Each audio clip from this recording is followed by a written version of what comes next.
Hi, my name is Gaurav Tiwari. I'm a professional ghost hunter. I'm from New Delhi, India.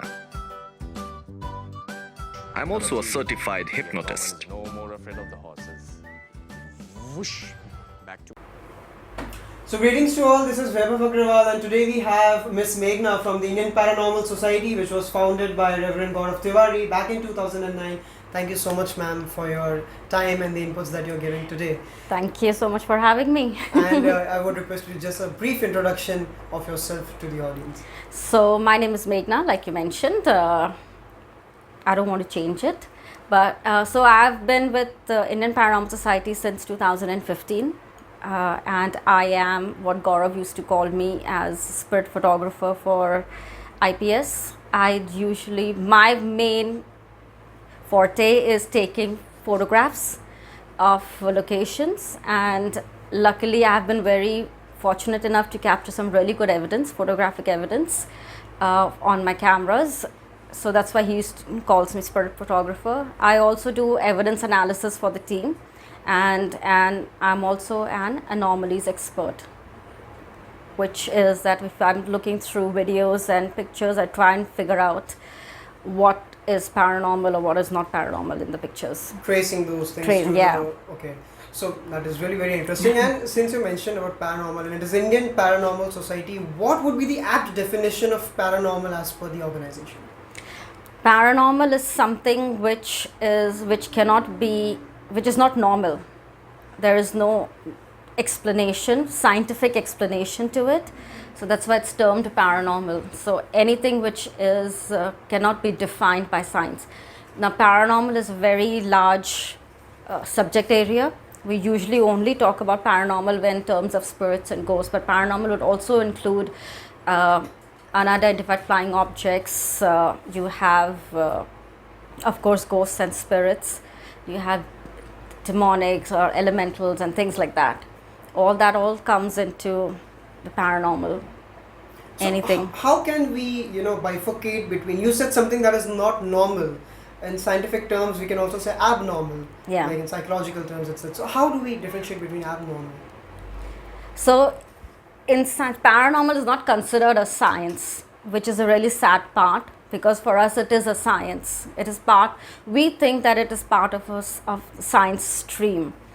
Now, if you all are in a lab or doing some kind of an experiment, you all can see the results and you all can write it down, that this is the result and this is what we've observed, and you all have recorded that. Right. Now for us, when we go for investigations, not often or not every time is that we can capture evidence, but that does not mean that that particular location is not an active location.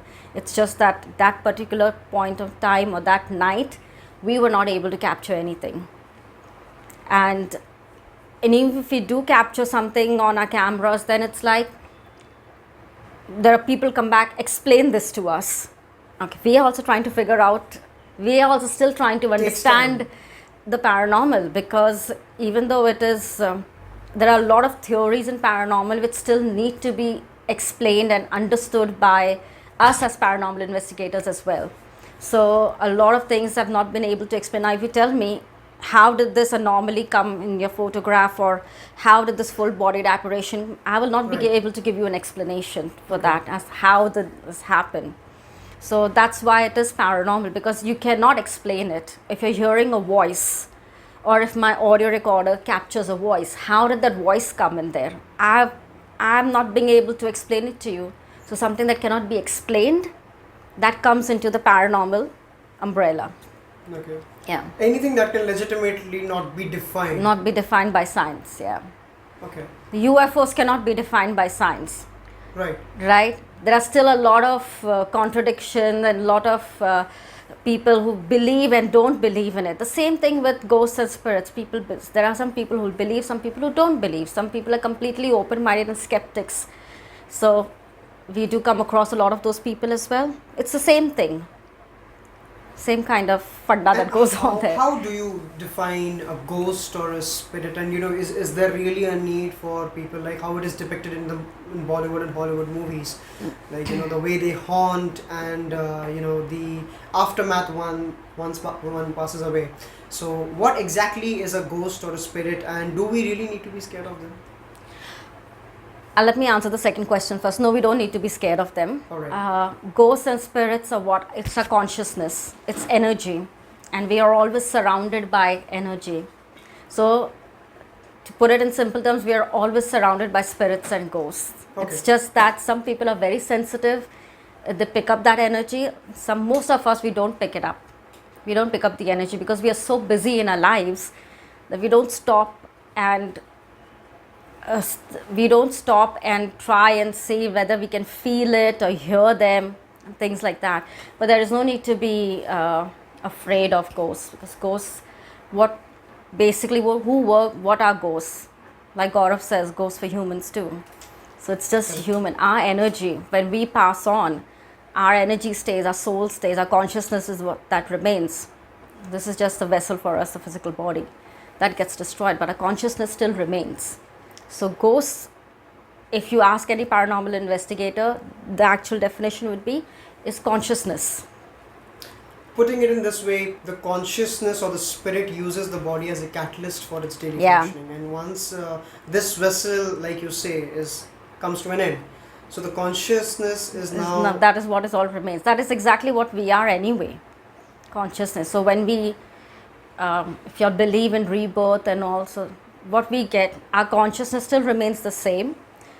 Our vessel changes. Mm-hmm. So today in this life I may be a girl, but in the next life I may be a man or a dog or a cat, or, something like that. It could be. But my consciousness remains the same. I'm carrying forward everything that I have into my next life, and that comes back when I take It's a complete rebirth. cycle It's a altogether. complete Correct. cycle, yeah. So otherwise layman terms में भूत क्या बोलते हैं, भूत ही बोलते हैं ना, भूत बोलते हैं ना. Both, हाँ, ghosts are what to explain a layman भूत. But their definition, अगर भूत बोलते हैं, then it's like immediately जैसे Bollywood and Hollywood में they show. That is basically for entertainment purposes, for them to define what it is, but in reality you don't really see full bodied apparitions. You don't really see women in white saris with long hair roaming around. No, it doesn't happen that way. It's very rare that you see or capture full bodied apparition. So it's usually mostly your personal experiences that happen during an investigation, or you will feel a touch or a push or somebody pulling your hair or scratches. You may hear disembodied voices, but that is also very rare. You need to be so sharp in that hearing to pick that up. But that's all that we usually encounter during our investigations. We really don't see people or shadow figures walking around, though I did see once or twice shadow figures. Okay. But that's very rare. So what they show on movie is just for you to understand कि वो चीज़ क्या है. Like let's take The Nun, the movie. Okay. So, let's not talk about the movie, but I'm just telling you. Now if the name of the movie is Nun and they're showing you the movie and the nun is not there, how are you even picturing it?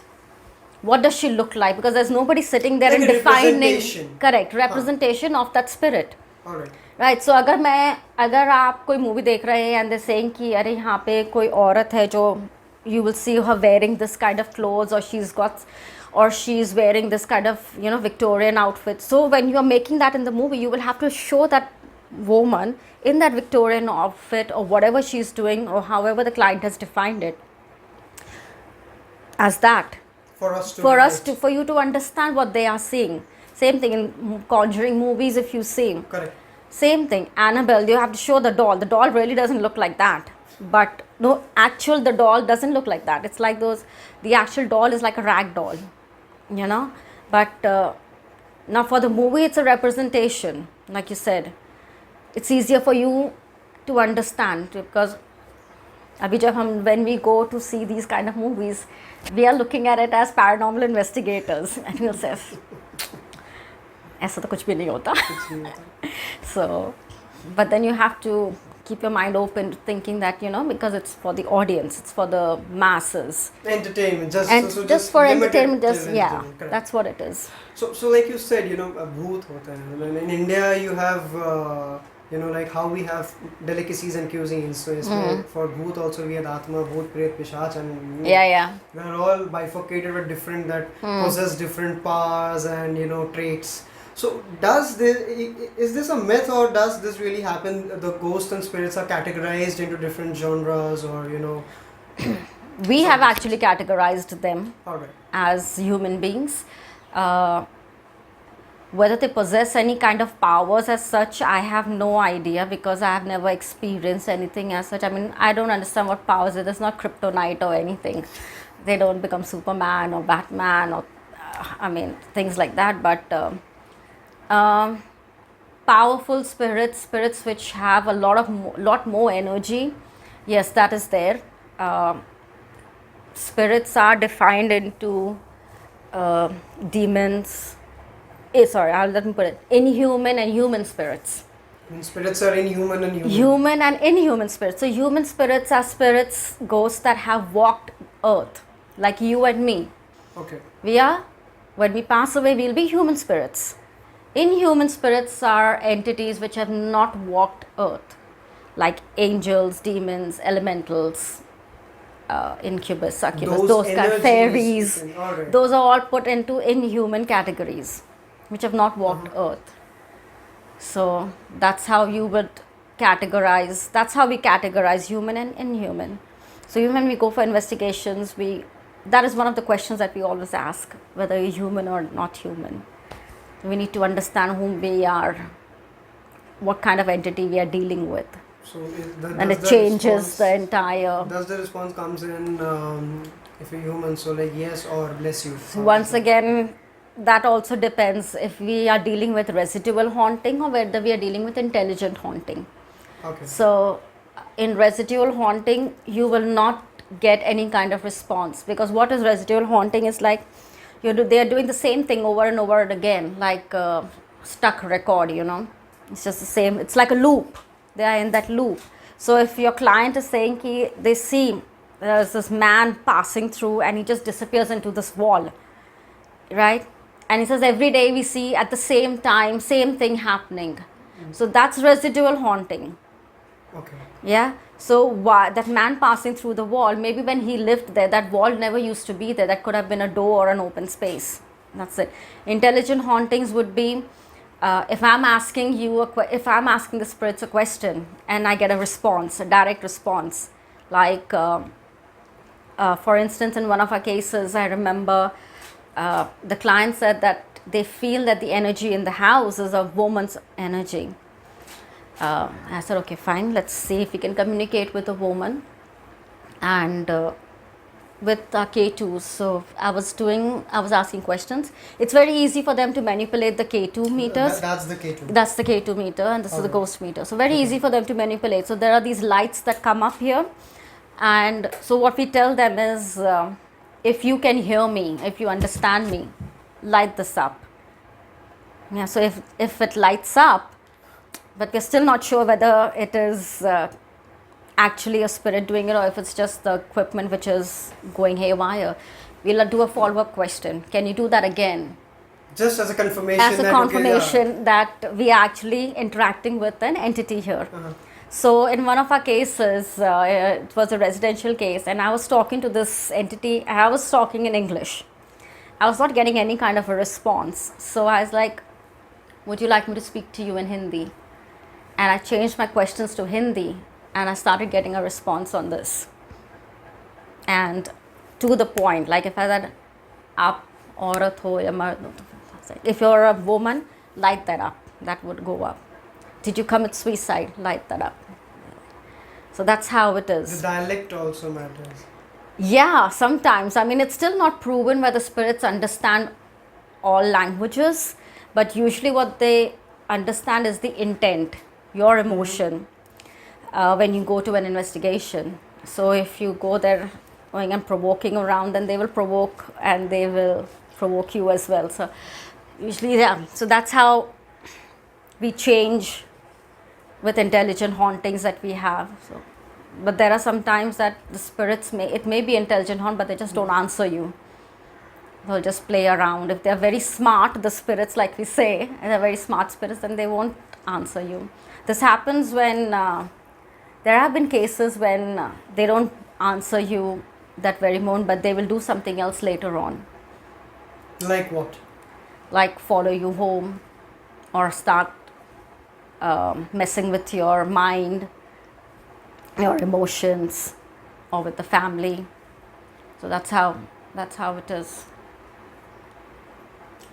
And why does it so happen? Like, even a few investigations by the IPS. Why are the night hours preferred the most? Like, are these spirits scared of daylight or? No, What? spirits are.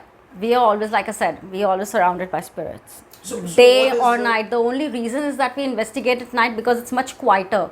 Okay. The environment is much quieter. There is no traffic. Now, if I am investigating right now, there is so much of outside noise, right? That will all get captured on our equipment. And then you have no idea whether it was actually paranormal or whether it's come from outside. So that's why we prefer the night time, because it's much quieter and there is less noise in the environment. And I could line up the same question with regards to abandoned places. Like how we say, that if there is some incident that has happened, for example, a couple of people committing suicide, or in a catastrophic, in a disaster where they lost life, like for example, Mukesh Mills, I'm taking that for instance. So, the place is abandoned for separate reason, but then, immediately there would be stories, articles and whatnot with regards to those hauntings and, Yeah. people. So why is it so? What's the relevance here? ऐसा कुछ नहीं है. I mean, there is no such, there's nothing proven as such that because it is abandoned, that's why it's haunted. I mean, once again, coming to the point that we are always surrounded by spirits. I mean, my home that I'm staying currently has been pretty active, and there have been places like whenever I'm traveling and I know that I'll be staying someplace else, I always carry my equipment with me because I want to see if I can capture something. So this happened, I was traveling to Hyderabad and I was in my hotel room. So I said, let's do the quick session. I was not expecting anything. I said, I just want to see whether you can capture anything. It's not an abandoned location. It's a hotel, people staying there. I had my teammates staying with me in the room. So I just took my camera, and my recorder, that's it. Of course, my K2 was on, but there was nothing coming there, and I just randomly started throwing questions and said, if anybody's there, just answer. Never expected anything. When I came back home here, and I said, okay, let's see if we captured anything. There was nothing on video, there was nothing in the pictures, and I know the K2 did not go off, but my audio recorder picked up two voices. One was a little girl and one was a man. I could not understand the language that he was speaking. So that got picked up. So ऐसा नहीं है कि just because it's abandoned, it's there. But if you're attached to a place, if the spirit is attached to a place, or if there is some tragedy that has happened with Stay family right members and things like that, or like when Katrina happened in Louisiana, New Orleans, when Katrina went through the hurricane. So a lot of people died, and there was so much of energy in the air, because then there's water flowing water, and everything is all corresponding to energy activity, increasing the power in the atmosphere and helping spirits to manifest even more.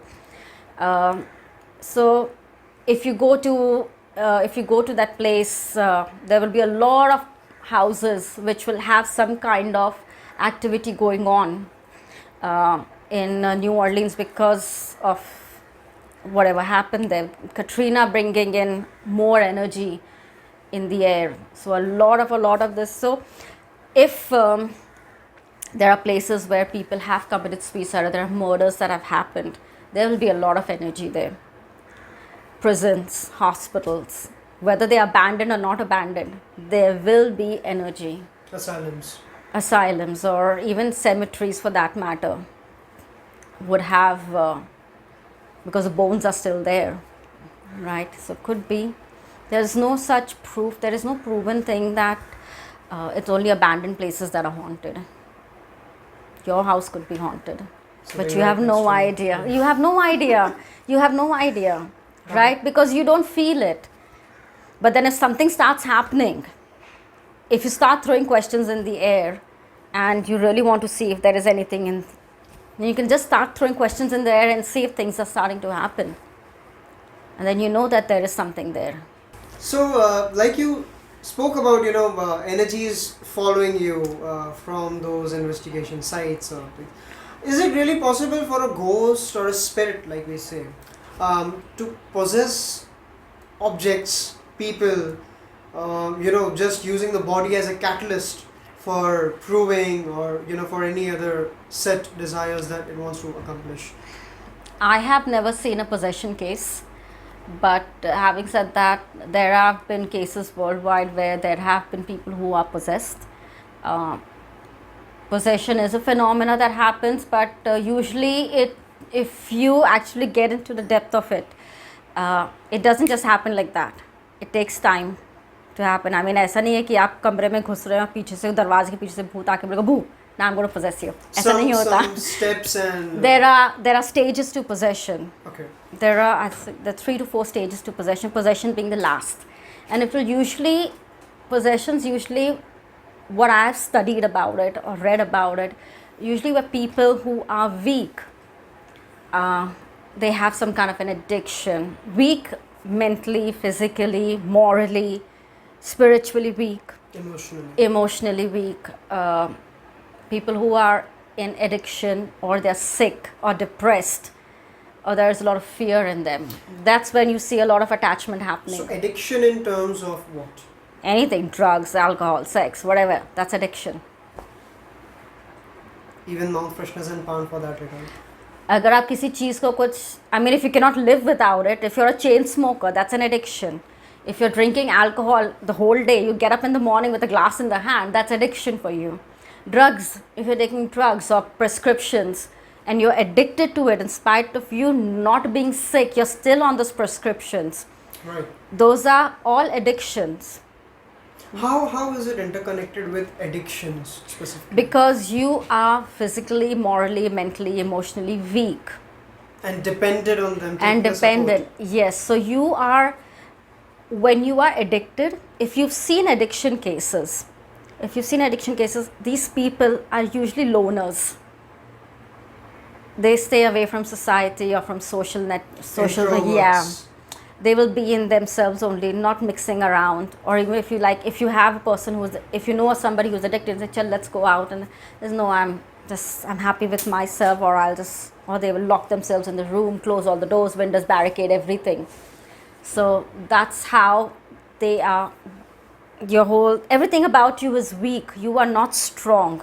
Easy targets. Easy targets, exactly. So even your entire belief system is gone to the dogs. You are not religiously or spiritually strong enough to be strong for anything. So you become easy targets. That's why when we go to investigation, we tell our clients, you all need to be strong. You cannot allow whatever is here to take over, because that's when they feed on fear. That's when the attachments happen. Use it as a bait, right? As a bait. You become the bait then. So they will target whatever entity is there, and even if it is a little bit strong, you are giving it more fire, more energy. If it's just a spark, but your fear, your weakness, it's giving it spark to ignite, giving it more energy, so it will attach itself. Step now. Yeah. So it will start. It starts with one step at a time. So the first step to possession would always be like they will change your mindset. you will start detaching yourself from people, you start detaching yourself from family, you will start closing yourself in places. Then the attachment is the first thing, dhire dhire dhire dhire karke. And then it is oppression, when they'll just completely oppress you. You'll become angry, you instantly, everything will snap for you. Frustrated 24 by Frustration, 7. yeah, you're always depressed, short tempered, everything. Then there is something, there is another part that happens when they take over, and then possession is a fully, they have taken over your body. That's what possession is. But that all these things happen over a period of weeks or months or years. It doesn't really, possession instantly aise nahi hota. It takes a lot of time. So how can one understand that, I would come on the psychological part here. So, this generation is very fast paced. Okay, today's world is very fast paced. Like everything happens like this. And the stress, the mental levels that currently every second workaholic, or even if not a workaholic, conditioned to work. So, it is, the person today is bound to get stressed, tensed, would like to spend some time alone regenerating himself. How can we take it in a manner, or how can we get those insights that this is not my mental state, psychological state, but someone is trying to latch on to myself? How can this, the rectification? You would not, I don't think you would not, because like I said, I've never seen a possession case, or I've never seen anybody getting possessed. But whatever I've read and researched about possession, I don't think you will know what until somebody comes and tells you that. You are just thinking that I'm way too depressed. Oh my God, my life barbaad hai, and I have nothing to do in my life. I have no purpose in life. And those breakup states. Yeah, whatever stages that you're going through, that emotional breakdown that is happening with you, you will only think about it in those terms, right? You will not know that you're possessed, or there is something making you do in a more exaggerated manner. So really, I really wouldn't know how to answer that question properly, because like I said, I've never seen an actual possession case, and I don't think you will know. Me as a paranormal investigator, I may know, like if something changes in me, then I may know out of the blue, if something changes in me, my demeanor changes, and I'm like, okay, this was not what I was before, like 5 minutes ago, and now suddenly this is happening. So what the hell happened in those last 5 minutes that this has happened with me? Self-realization. Yeah. Because I know that this happens, and it has happened with me, so now I'm more aware of it. Like for instance, a few months ago, no investigations or nothing else happened. I was coming back from work, and the road to work and home is pretty simple. I mean, there are no cemeteries, or there are nothing. ऐसा कुछ नहीं है उधर कि something is attaching some, nothing. Just normal walking on the road, coming home. And my main thing is, once I leave office, I call up my mother and say, okay, I'm leaving right now. Put on my music and I start walking. So I was staying someplace else at the main road, towards the main road, and to reach my apartment, to reach my lane, I had to cross the road, and I was standing on the divider. And when I stood at the divider, I still did not realize something was happening to me, or something happened suddenly. And then this actually happened, so my mother called up, and she's like, where are you? And I just snapped at my mother, and I was like, what the hell? I was like, do you not know this is my time to come home? Why are you calling me like a million times? Completely snapped, changed. And then I knew instantly. I was like, what the hell just happened? This is not me. And by the time I just walked inside, and I crossed to the road, I walked inside, and I knew something is happening, because I could feel the heaviness. I could feel the heaviness. I could hear voices in my head. And I was like, okay, this is not happening. This cannot be happening again with me. So I'm like, okay, now let me go home, and I'm just going to cleanse myself. I'm going to drink some holy water, put some holy oil or things like that. And I'm thinking about all these things that I have to do. And I'm continuously hearing voices in my head. I said, it's not going to work, it's not going to work, it's not going to work. And I want to hit someone or kill someone. And I come home and I'm looking at my mother, and all I want to do is just, smash her. That's how I was feeling. It was so strong. And I know if I did not do something about it, it's going to take complete control of me. And I was like, okay, just control yourself, just take possession of your own body. You cannot allow whatever it is to take control over you. So I was like, okay, just relax, take it easy. I said, Mummy, just give me the holy water. I actually drank holy water that day. And then I was drinking that, I could hear a voice in my head said, it's not going to work. You will not be able to swallow it or gulp it down. And I was like, no, I have to do it. I have to do it. I have to do it. So it got stuck here, the holy water in my throat. And I just gulped it down. And I was like, okay, chalo, done. I'm done. I'll just go get changed and start work, whatever, do my housework and all. Nothing happened. It was getting worse and worse and worse. And I was like, I'm going to a cleansing. I went to the washroom. I stripped myself completely and I just did a cleansing. And it still did not work. It was just getting stronger and stronger. So I messaged my therapist and I was like, what do I do? I'm really in a bad condition. I need help here. And she said, okay, ground yourself, sit down, and just imagine all these things coming into you and you just letting go of all these things into the earth, and let Mother Nature Mother Earth just take away all these things.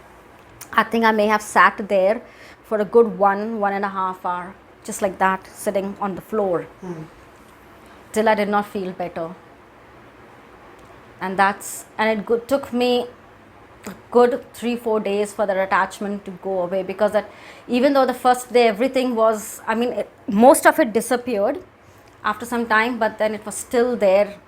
I could still feel that coming in, going out, coming in, going out. So still trying to take over the body. And so that was like, without any investigations, this happened with me, the attachment that took place. So a lot of people would say like, oh, you were partially possessed. And I said, I'm not going to say I'm possessed. I said, attachment, yes. Possessions is, I don't wish that on anyone. How does religion, spirituality, or psychological therapies come into action when a person is going through some paranormal activity or initial stages of attachment, like you mentioned? See, we don't really, as paranormal investigators, we don't really bring religion into this.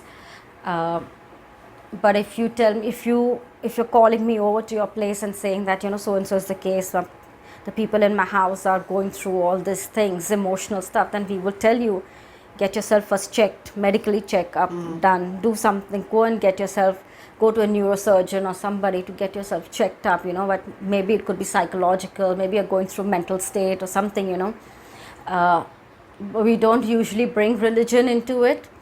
We are very scientific in our approach. That's why we use our equipments to capture evidence. So how does religion and psychological therapies come into action with regards to these investigations and stuff? We don't bring religion into this when we go for investigations, because we keep a very scientific approach. Because the thing is, if you start bringing all these concepts in it, then you're playing with people's feelings and emotions, because you're dealing with different types of clients, different types of people. Some believe, some have a completely different belief system. So that's why we keep an open mind. And even when we are performing cleansing or anything like that, we don't take religion, a particular religion into aspect. Like, aisa nahi hai ki if you're doing a cleansing in a place, then we're going to use Jesus's name or Hanumanji or whatever. Something like that. So we will use Either we will use singing bowls or sage or Palo Santos and things like that and do a cleansing with that. But we don't really bring in. Using materials instead Yeah, of. because there are a lot of cleansing herbs that you can use. So we try and use, we mostly use these herbs that are there for cleansing.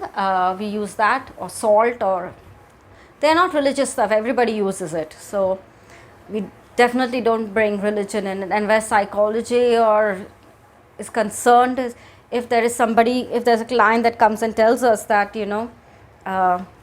a member of there is having these kind of issues which we know are mental, or they're saying they are borderline possessed or they are possessed or things like that. So we always tell them to get medical help first.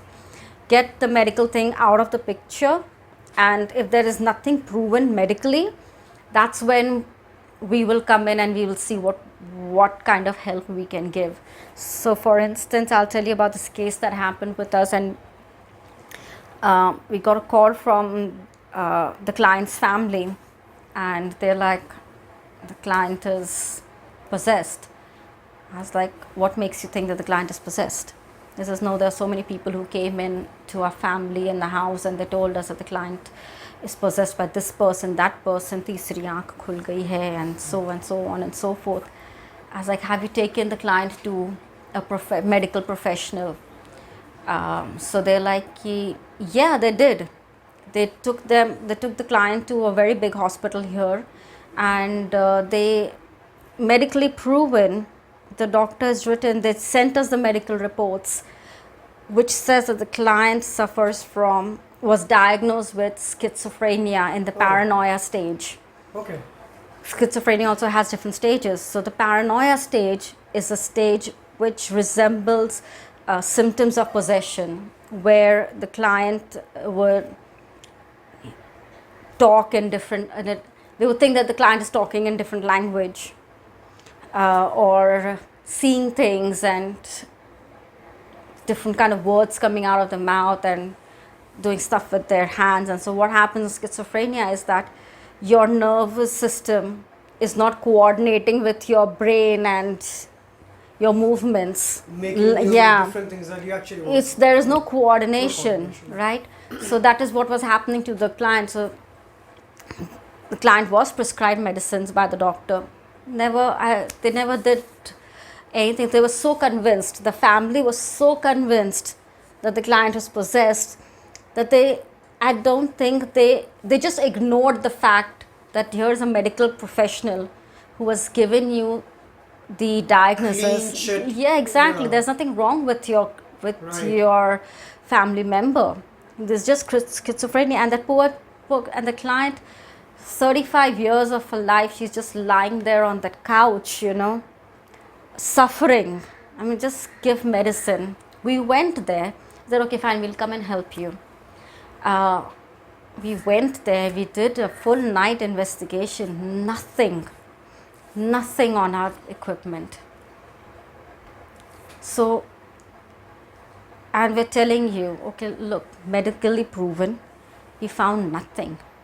You have your answer right there. There it is. But they were There not it is. ready They to were agree not on- ready to, some family members were just not ready to accept the fact that there was something medically wrong with. The similar case, if I'm not mistaken, with Emily Rose. Yeah. So was it the same scenario? there Same as well? kind. Emily Rose, the whole case of Emily Rose was, she did not die of because she was possessed. She died because of malnutrition.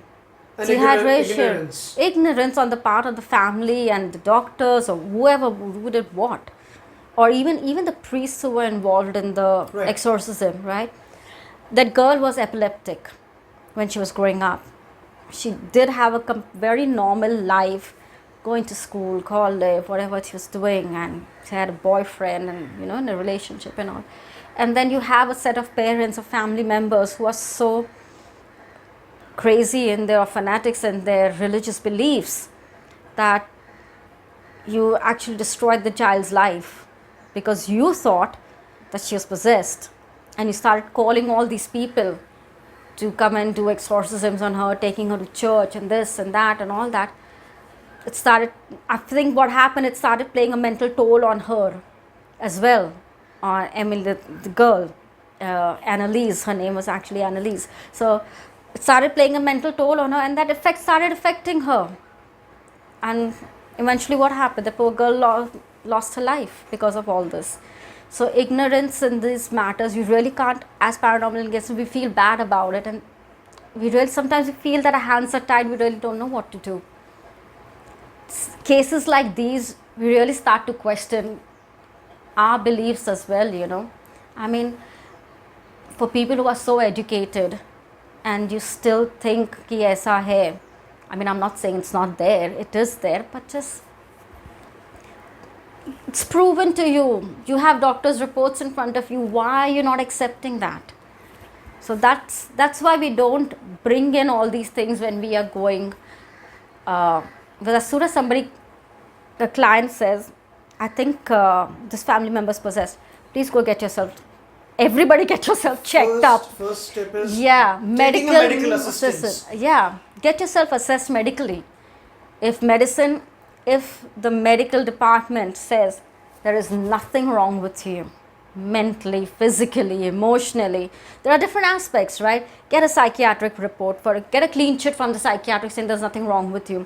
Neurosurgeon, or physically get it from a general doctor. Get yourself diagnosed. If they give you a clean sheet, then we'll come. Most of the times these are only psychological. Half of the cases that we get, I'm going to say 95 or 96% of the cases that we get are all psychological. It's that remaining 4 or 5% that could be paranormal. There are a lot of these stories that have been happening since generations. Your grandparents, correct, वो चलता ही आ रहा है इतने generation से भी. You've heard it from someone, or someone heard it from someone. Their grandparents are sitting and talking underneath the tree and, you know, talking about all these stories. And a lot of this also has to do with the part that there is not much literacy there. People don't understand this thing there. So for them it's like, अगर किसी ने बोला people के पेड़ के नीचे मत बैठना कि चुड़ैल है, तो फिर वो चुड़ैल है उधर. It spreads like a plague altogether. Exactly. So, and if it's been going on for so many generations, people will automatically start believing in all these things. So I'll tell you about this case. I was working in this company where the office boy had recently gotten married, and his wife was in the Gaon village. Typical village it is. Right. And one day he came to me and he showed me this video, and I just burst out laughing when I saw the video. I was like, what is going on here? He's like, that woman who's doing all those things, she is my wife and she's behaving as, I think उसको possess हो गई है वो, I don't know what to call possession in Hindi, उसको भूत चढ़ गया है, चुड़ैल चढ़ गई है and all that. I was like, how do you know that कि ये हुआ है उसे? So, and she was literally picking herself up and throwing herself from one wall to another, somersaulting, and I said, what crap is going on here? And I was like, you know, I thought they were showing these, you know, these funny videos that come out, and I was like, I just burst out laughing. I said, ye kya hai ye? Then he's like, no, that's my wife and she's doing all this. I was like, why is she doing all this? He's like, I don't know, I think possess हो गई है, मैं कहाँ फंस गया इस लड़की के साथ. I was like, किधर है वो इस वक्त? वो गांव में है. I was like, एक काम करो, उसको यहाँ पर ले आओ, आपके साथ रहने दो उसे, अपने आप सब कुछ खत्म हो जाएगा. This is just attention seeking. Okay.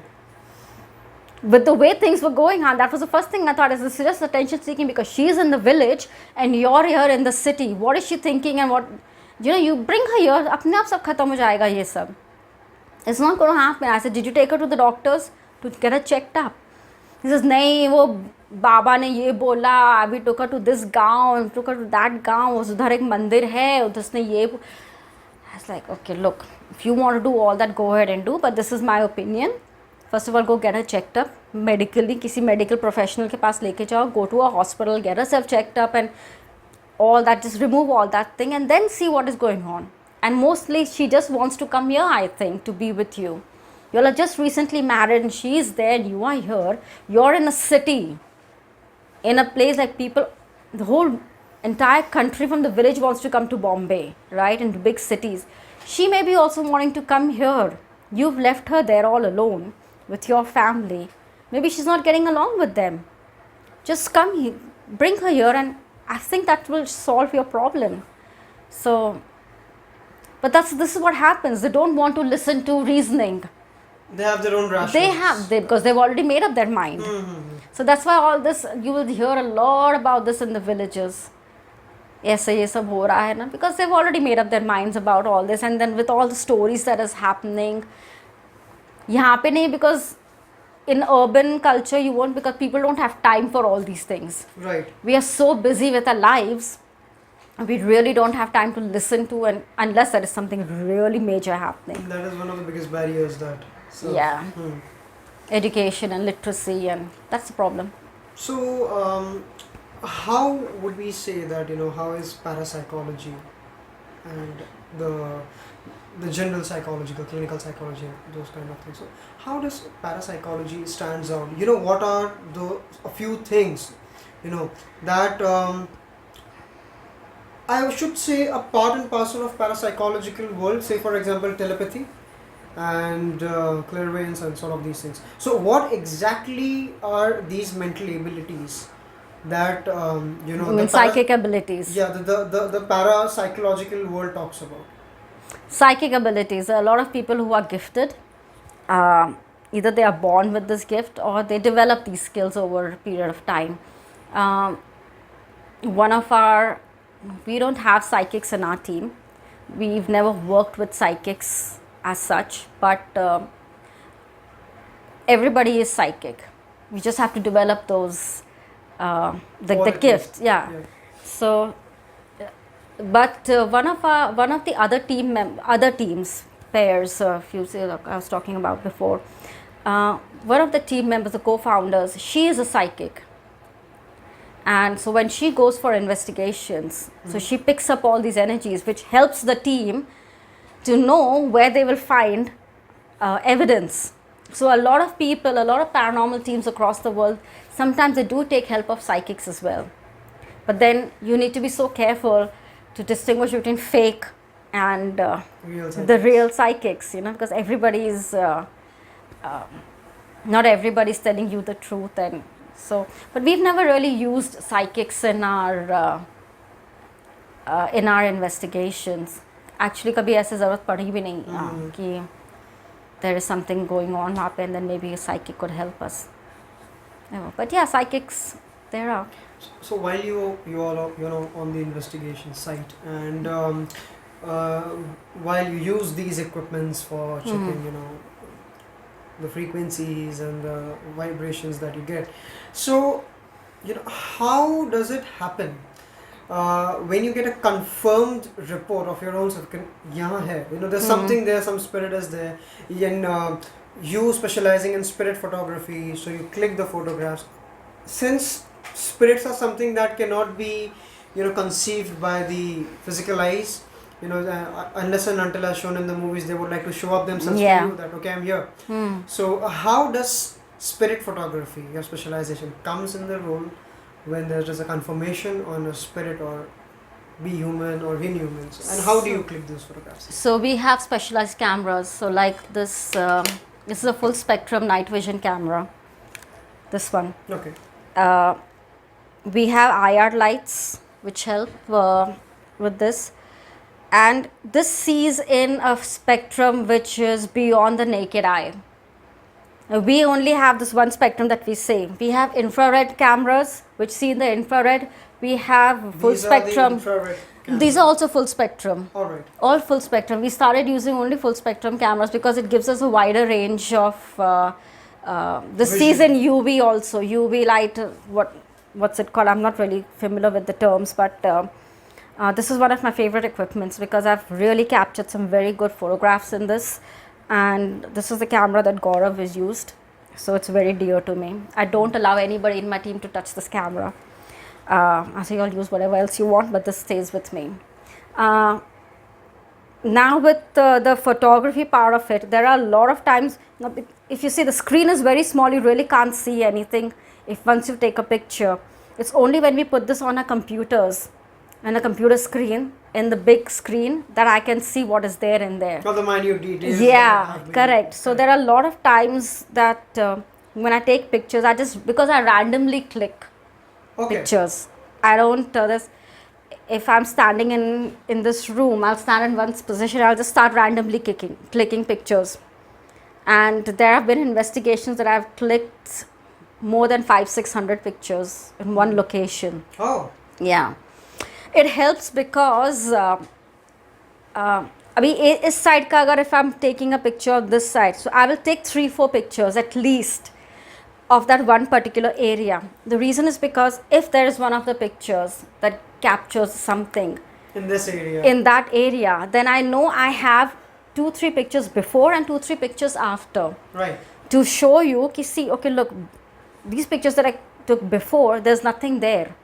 But only in this particular picture I captured something, and now in the pictures further, there is nothing there. So there is something in this. There is an anomaly in this picture. So that is how it is. That's why we take so many pictures, and that's how it has helped me to. And I really don't know most of the time when I've captured something on cameras. So we went to the Japanese cemetery, and it was in the evening. I think it was about 4-5 o'clock in the evening that we went there, and I just was starting in the Japanese cemetery. There is a small little temple there inside. There's a small little temple. So I was inside taking pictures with my trusted camera, and just randomly clicking pictures. I did not know if I captured anything or anything. I said, okay, just back up, because it was just preliminary. We were not actually there for an investigation. I just wanted to visit that place, and I took permission from the Japanese temple. I said, okay, fine, go. Came back home, and I was going through pictures, and then I see something on the roof, and I was like, what is this? Is it what I'm seeing right now? And so I sent that picture to Gaurav. I sent the picture to my other teammates, and they were like, I think you've captured something here. I said, what is it? Because I think I know what I'm seeing. You tell me what you are seeing, because I need to make sure. So they said, this is what we are seeing. I said, this is exactly what I saw. This is exactly what I'm seeing. And what I'm seeing is, and my team is seeing, is a face of a monk on the roof. And you can make out a face of the monk and this long beard. Complete full face, just the face. And I was like, is that what it is? And I said, yeah, that is exactly what it is. And there was a different anomaly also that I saw in that same temple the night we went for an investigation. And till today, I don't know what it is. What I feel was there is like, so the story is that when the Japanese came to Bombay, they used to bring the geishas along with them. So the geishas were buried along with the masters. So what I saw in one of those pictures, it looked like a woman, a girl sitting. You know, they wear those kimonos and they have those big bows there, right? That is exactly what I saw, but it was just a silhouette. And till today, there is this contradiction in my team, and some team members said, no, it's just one of us that you've clicked. I said, no, that is not possible. I know what I saw, and I know nobody was there, and it just remained unexplained. Till today, it's unexplained. I cannot prove anything, and my team members will say that, no, it's just one of us. Nothing to prove. And then Gaurav just left it out in the open. He put that up on our Facebook page and just left it out open for people to give their opinion, what they think about it. Yeah, so that's what spirit photography is. So what has been, what generally is the psychological tone on the, like people like you who are paranormal investigators, researchers? So what is the psychological tone on that? In what sense? How we approach an investigation? No, like probably the after effect, when one starts getting into these Yeah, areas yeah. and then, coming back. How does your sight gets impacted, or what's the effect? Yeah, that is something that we have to be very open about, because we open ourselves when we go to investigation. We literally welcome them, and we have them to use our energy, because they need that energy to manifest or talk to us, and their spirits are weak. They don't have that much of energy like you and me to do something. So they need to get that energy from an external source. So either we will tell them, either use our energy or use our batteries and equipment, whatever it is, to manifest. So yeah, it takes a toll, because if they are using your energy, then you start to feel drained out. You start to feel their emotions, their feelings, what they are feeling, and it becomes very overwhelming a lot of times, because, and for me especially, because I'm very sensitive now to all these things, and I open up myself completely. And something, usually if you are in one of the cases, I started provoking the spirit, because there was really nothing happening, and I was really getting frustrated then sitting there. I said, come on, just do something, stop being a girl.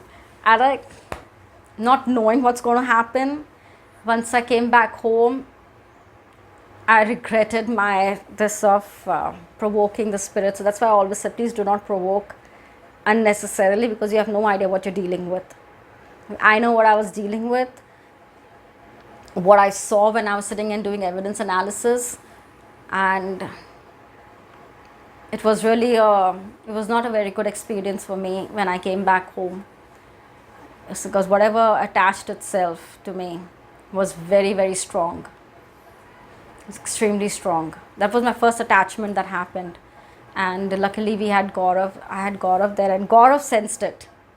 Sitting in Delhi, I had called him up in the I called him up in the evening, because I was sitting and doing evidence analysis and I could not understand something. And immediately he was like, I know you're saying stuff, but I don't understand what you're saying. This is what he told me. I said, what do you mean? He says, I don't understand what you're saying. I don't understand the words that are coming out of your mouth. Then he asked me what happened at the investigation. He said, did you do a cleansing for yourself when you came back? I said, I don't know what cleansing is. At that time I did not know, because we were still new to this. And so he told me how to do a cleansing. And when I did the cleansing, he said, first do that and then call me back.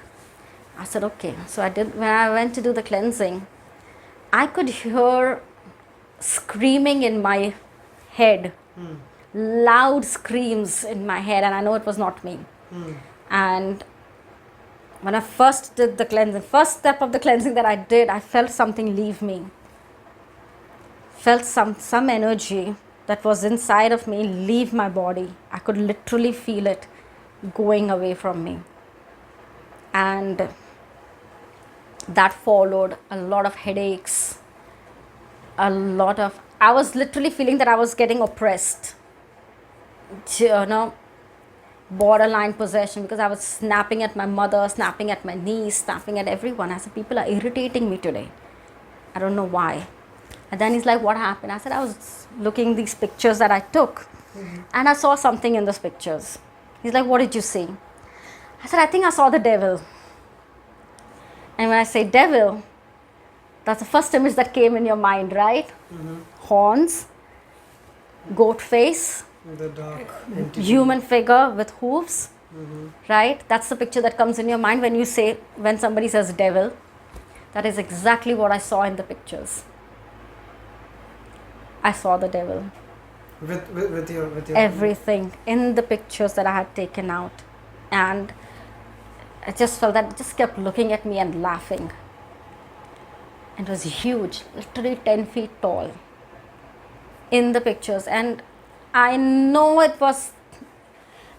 that was tricks, mind tricks that was happening with me. But whatever I saw then, it changed my demeanor completely. And then Gaurav was like, send me those pictures, I want to see. What did you see in those? And I told him, I said, I know it's not there.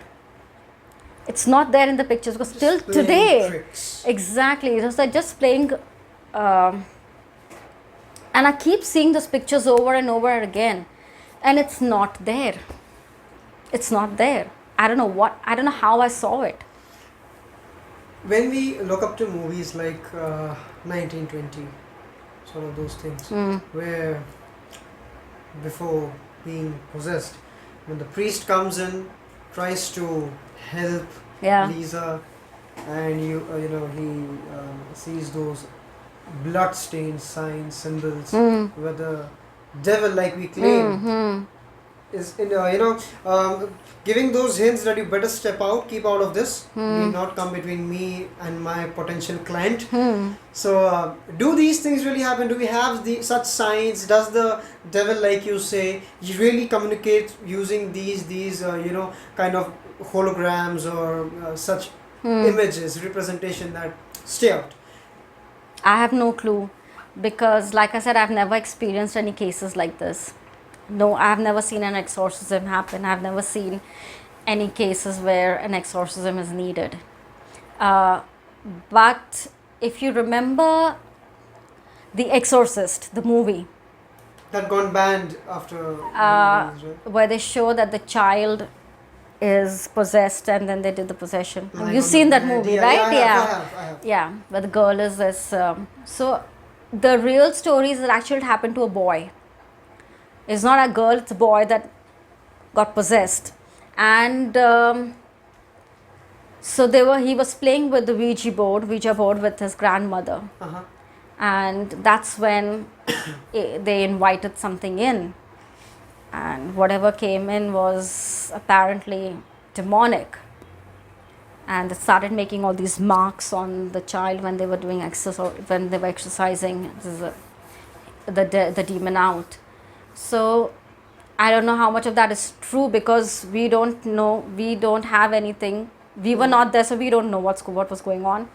So only the priest who was there and who the child Right. that was happening to, they only know what was going on. But I really cannot say for sure whether it can happen, but there are some instances where people have said the devil can predict the future as well. It can stop you from so I remember there was this episode of Ghost Adventures where they had gone to actually investigate the exorcist house. Right. And before they could even go there, they started feeling some things and they were like, should we or should we not? And the relatives of the priest who performed the exorcism and the relatives of the boy who was staying in that house, they did not want to come back to the house to give an interview because they know what, and a lot of them complained that they were feeling stomach pains or something started happening. Even the priest, they had called a priest as well to come and help them in the case. Even the priest could not reach the house because he felt sick while he was traveling. And the priest was an exorcist. He was ordained to do exorcisms and really experienced with all this. That's when they interviewed him later on after they finished the investigation. That's when he said that he believed that whatever was there, whatever energy was there or entity was there, stopped him from coming to that house.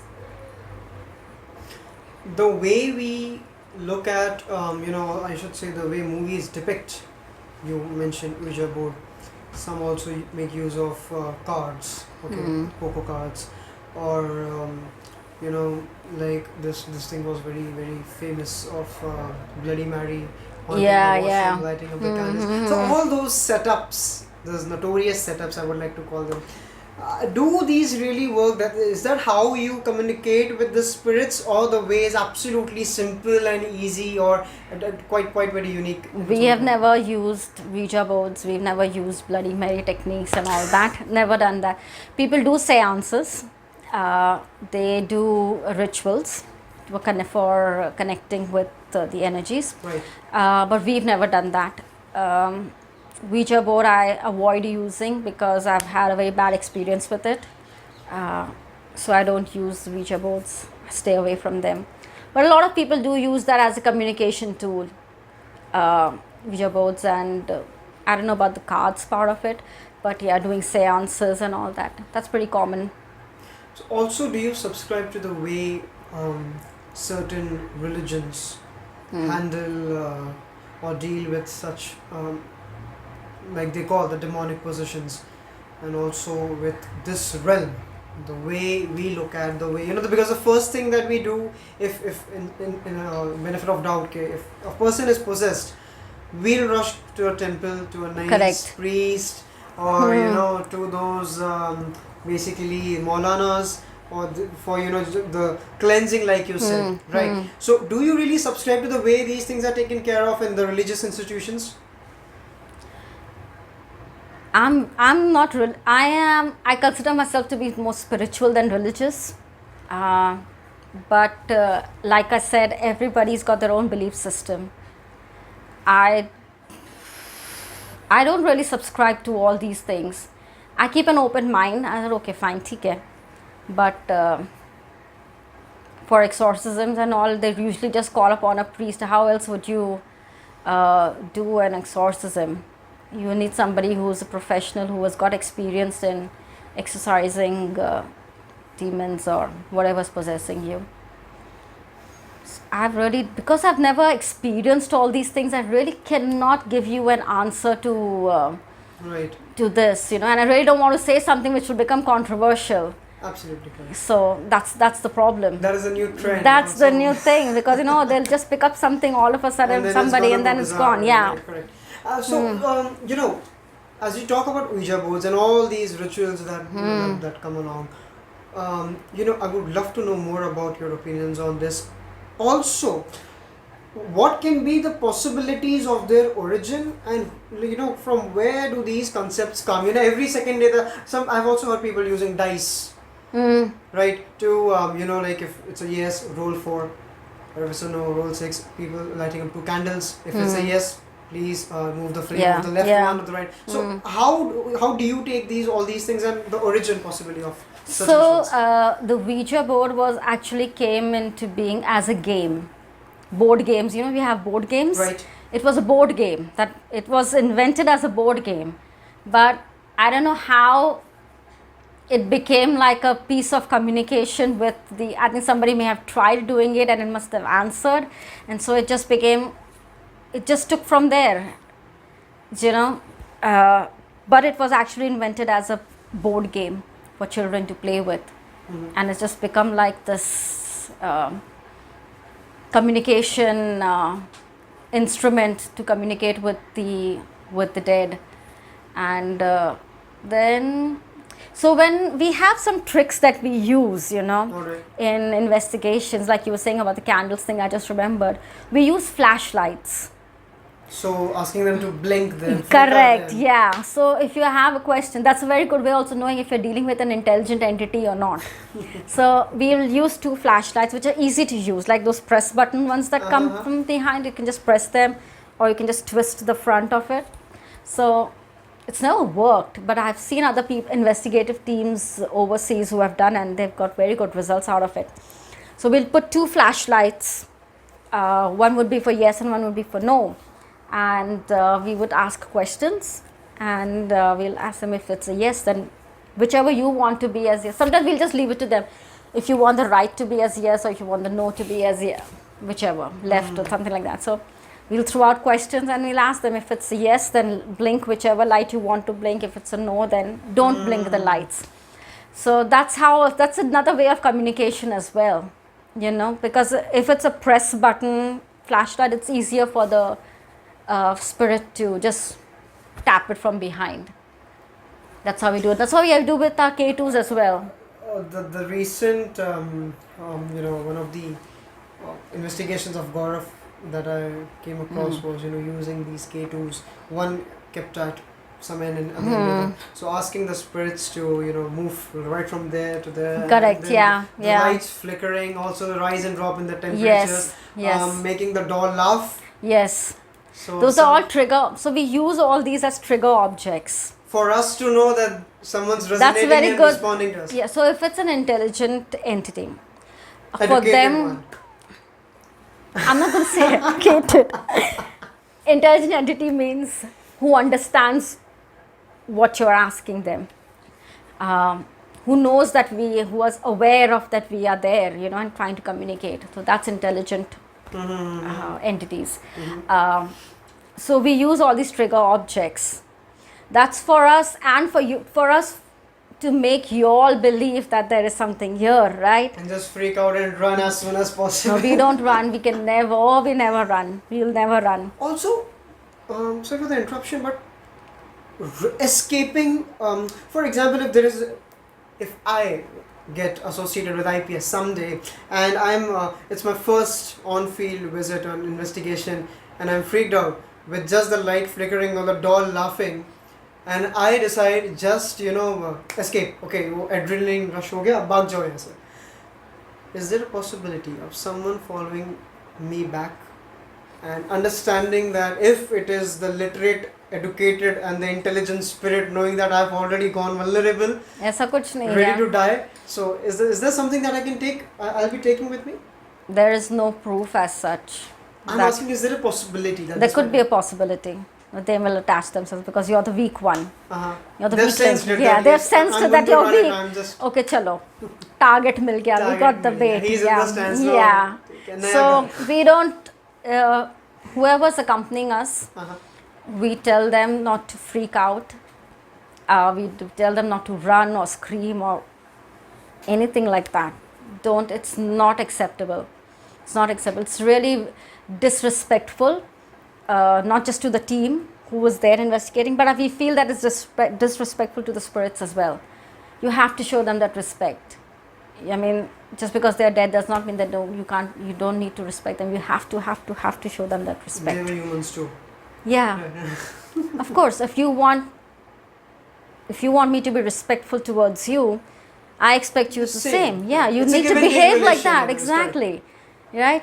If you start provoking me, I will retaliate. One fine day I will retaliate, if not today. Right? If you're standing next to me and you keep doing this, it's irritating. Correct. Okay, if you keep doing this, one fine day I will retaliate. If not today, then Compiling tomorrow. all of the hundreds Yeah. into I will also come and poke you then. Right? with a That's good how. compilation. So, provoking and this, always maintain that respect for the entities, no matter what. What about the the benevolent spirits and what makes them I would say hostile as compared to as opposed to more dormant spirits and so It's the nature that they were born. I mean, while they were living, if you are a bad person, if you have the habit of hurting people, you will take that with you when you're dead. okay. Yeah, because that's just conscious. That's your conscious, right? If you have this habit of hurting people physically, right, or abusing people, or just bad, that is exactly what you will do once you come back as a spirit. Harm others. Harm others. That's what you feel. That's why you have evil or bad spirits, and then you have spirits who are really very cool and calm, just there to protect you or just doing their They're job. cool and calm. Yeah, they're just doing their work. They are living their life. They won't interfere with you, or they won't harm you. But then there are entities which will harm you physically harm you, scratch you, push you, shove you, things like that. Do the spirits carry these traits from the previous life to the new life? If they are getting, like we say, the human body is the best catalyst for spirits, will they carry these traits from the past life and continue to be the same? I don't know about the past life thingy, but I only know if you are like this, if you have these traits with you in your present physical life, then you will take it to once you're dead and gone. You will come back as that bad spirit or a good spirit. With a bad spirit, a question arises. Hypothetically, if a serial killer dies a violent death, how would they manifest as a spirit? What? I'm They'll the come same back question as a right now. spirit only. They'll come back as a how? What do you mean by that? How will they manifest? What do you mean? What do you mean? Basically, like for example, hypothetically, if a serial killer, right? So a violent person caused intense harm towards others, pathologically, whatever they are. So now say, for example, they died and they manifest as a spirit. So will that sort of nature be the one that they. That's what they will carry with them when Yeah, they become a and spirit. How Yeah. might that look?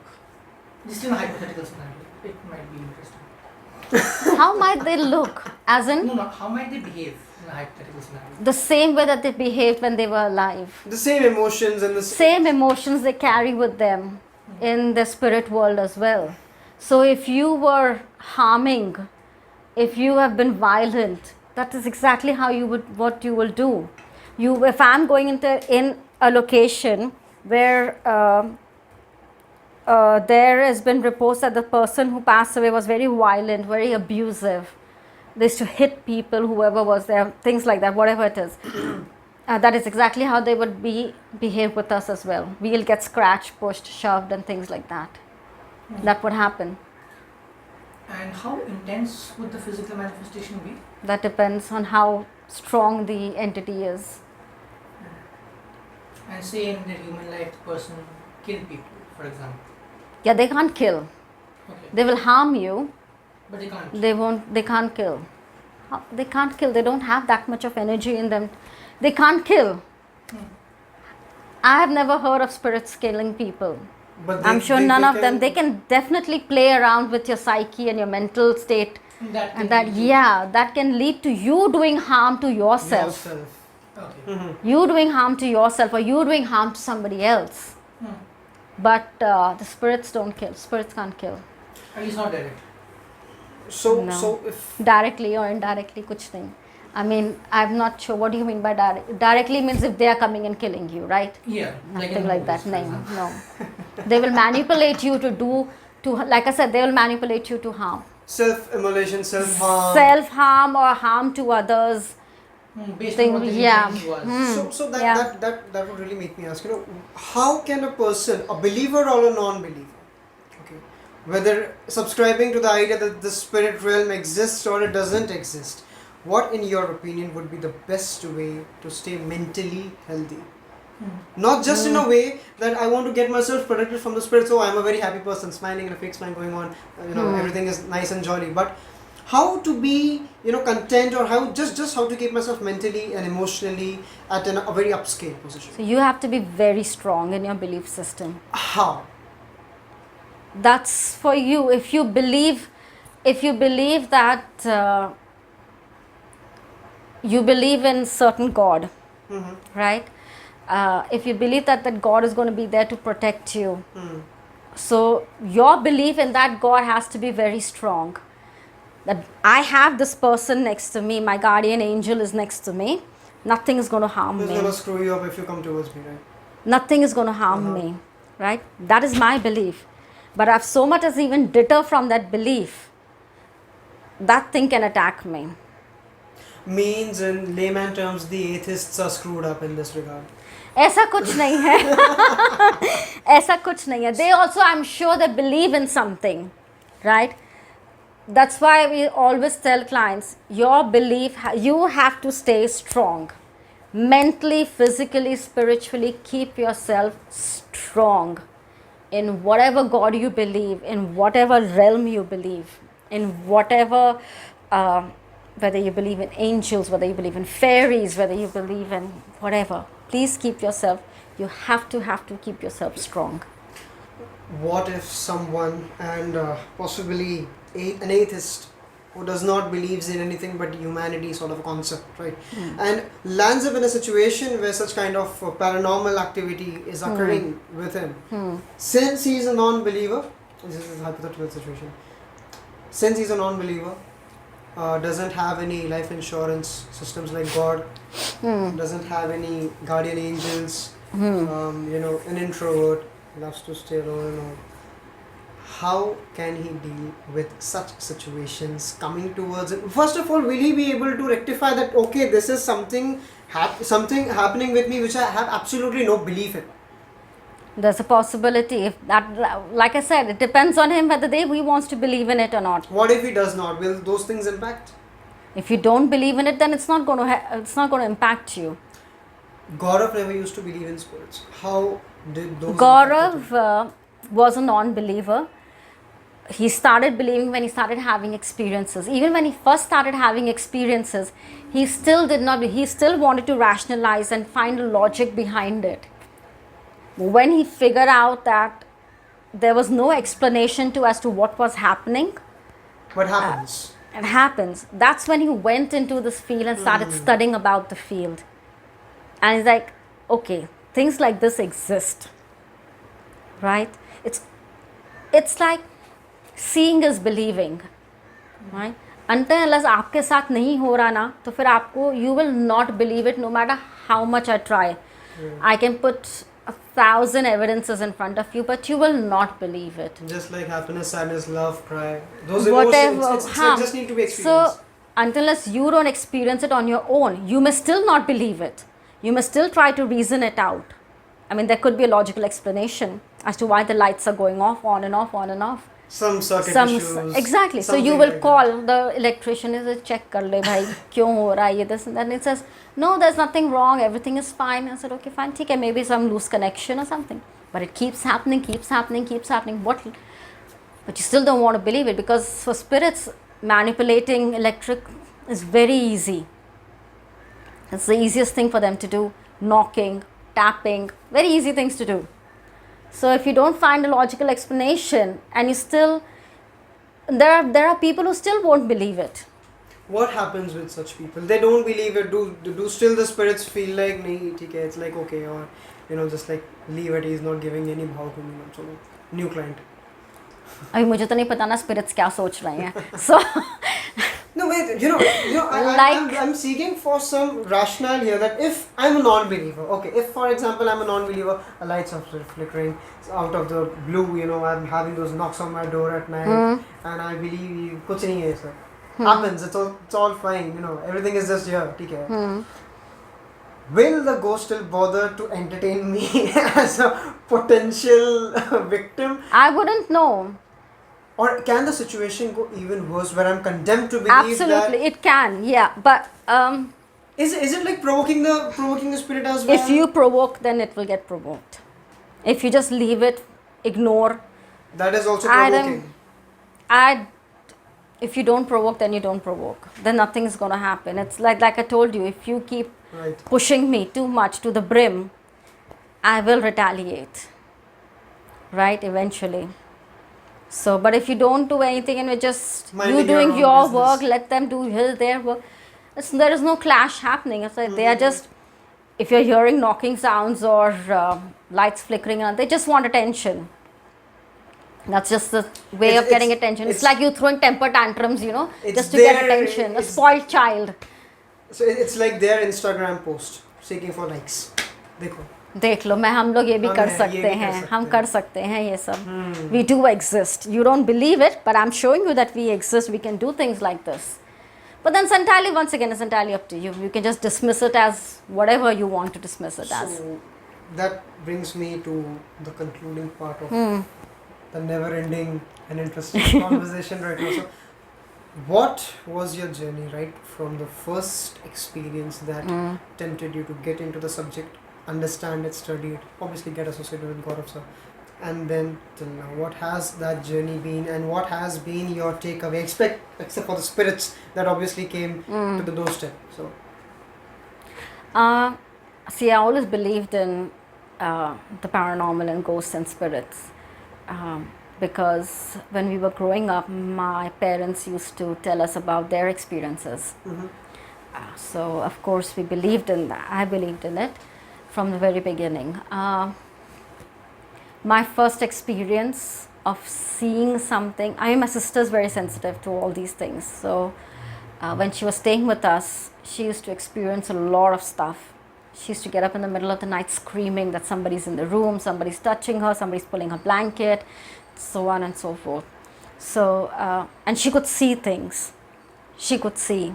She could actually physically describe what she was seeing or what the entity looked like. conceive. Absolutely. She could just, what were they wearing? What was the hair like? What did it look like? Everything. She could just describe. And not so much for me.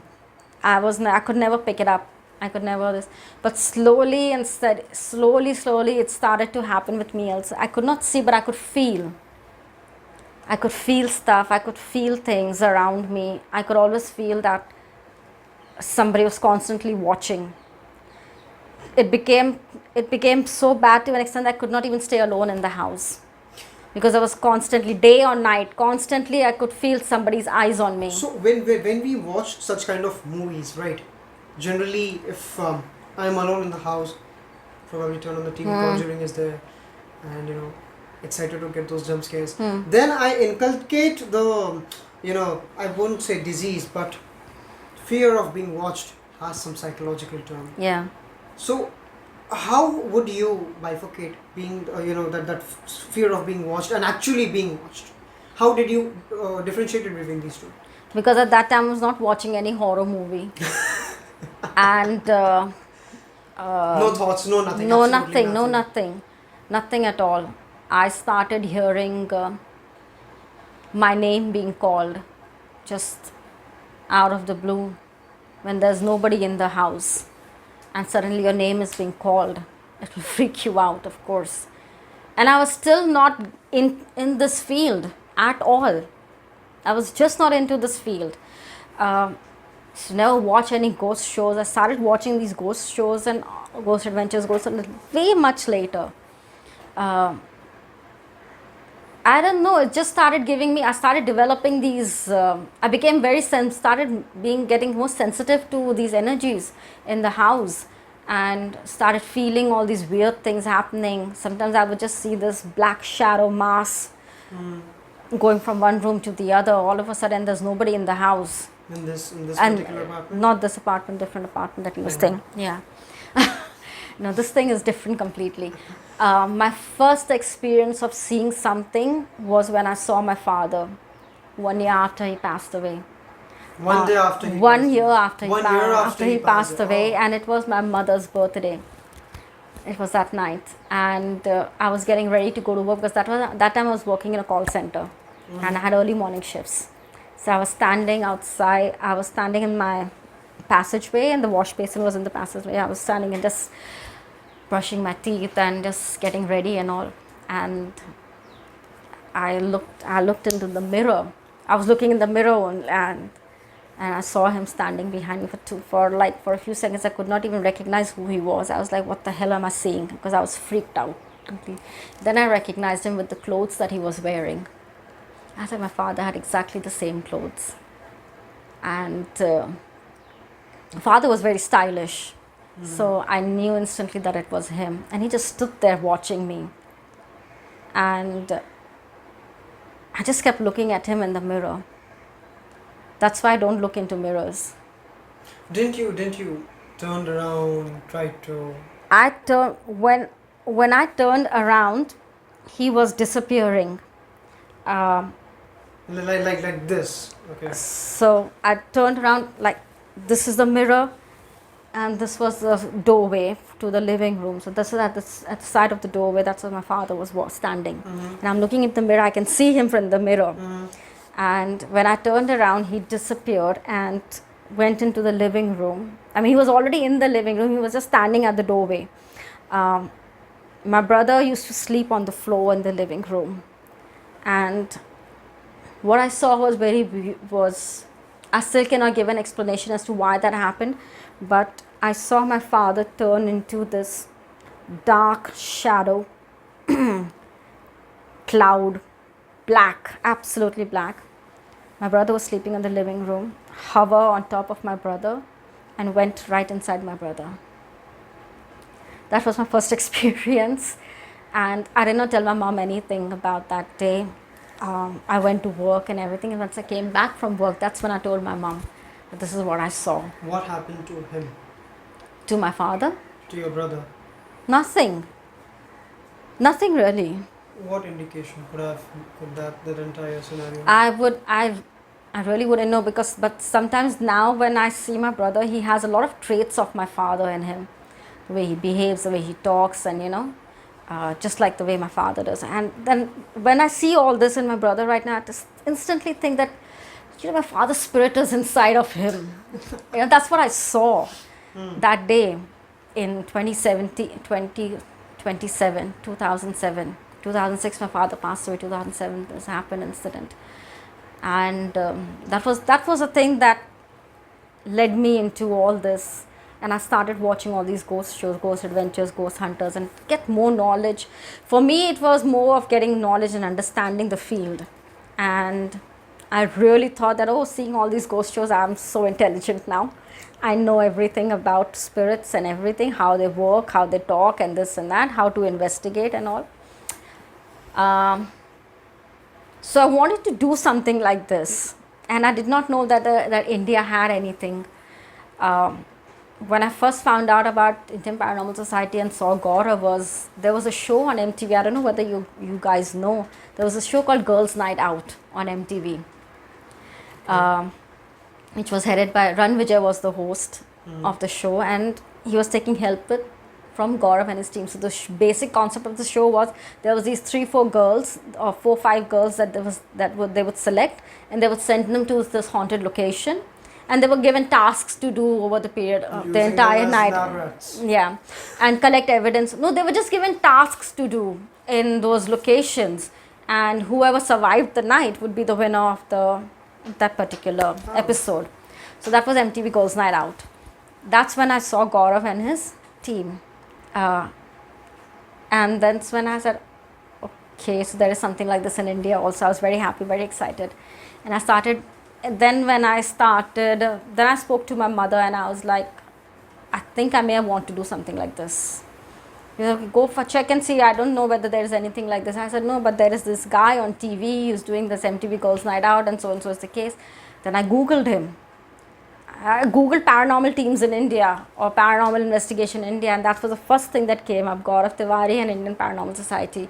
Then I checked through his bio, and I said, oh, MTV Girls Night Out was written. I said, okay, this is the guy. So I emailed him and I told him that I want to join the team, what's the procedure and all that, and he reverted.